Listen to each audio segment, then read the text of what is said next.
कुडाळ मालवणच्या राजकारणात पुन्हा एकदा निष्ठा विरुद्ध पक्षांतराचा मुद्दा ऐरणीवर आलाय। निलेश राणेंच्या दाव्याला वैभव नाईकांनी सडेतोड उत्तर दिलंय। शिवसेनेतील फुटीनंतर अनेक आमदारांनी शिंदे गटाची वाट धरली, मात्र आपण निष्ठा सोडली नाही असा दावा करत ठाकरे गटाचे आमदार वैभव नाईक यांनी शिंदे गटाचे आमदार निलेश राणे यांच्यावर जोरदार पलटवार केलाय। आमदारकी मिळवण्यासाठी मी गद्दारी केली नाही, निष्ठा जपताना आमदारकी गेली तरी चालेल अशा शब्दात नाईक यांनी भूमिका स्पष्ट केली आहे।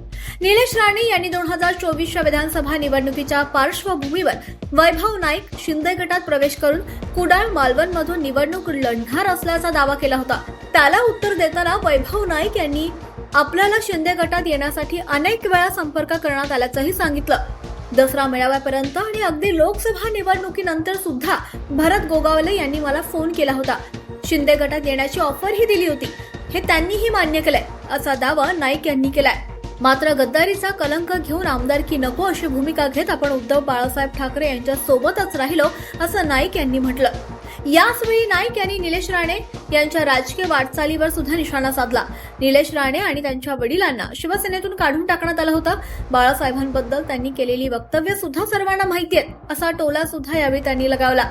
आमदारकी मिळवण्यासाठी निलेश राणे यांनी भाजप सोडून शिंदे सेनेतून निवडणूक लढवली असा आरोपही वैभव नाईक यांनी केलाय।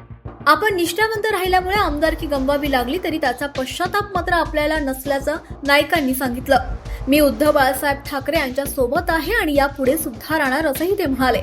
दरम्यान नाईक यांनी निलेश राणे यांच्या भविष्यातील राजकीय वाटचालीवर सुद्धा भाष्य केलंय। निलेश राणेंनी आता शिंदे सेनेसोबतच राहावं, कारण पुढे ते पुन्हा भाजपमध्येच जातील असं मला वाटतं असा खोचक सल्ला सुद्धा त्यांनी यावेळी दिला। त्यामुळे कुडाळ मालवणच्या राजकारणात निलेश राणे विरुद्ध वैभव नाईक यांच्यातील शाब्दिक संघर्ष पुन्हा एकदा चांगलाच रंगलाय। निष्ठा, पक्षांतर आणि आमदारकीच्या मुद्द्यावर दोन्ही बाजूंकडून जोरदार दावे आणि प्रतिदावे आता सुरू झालेत। तुम्ही पाहत आहात विस्टा न्यूज मराठी।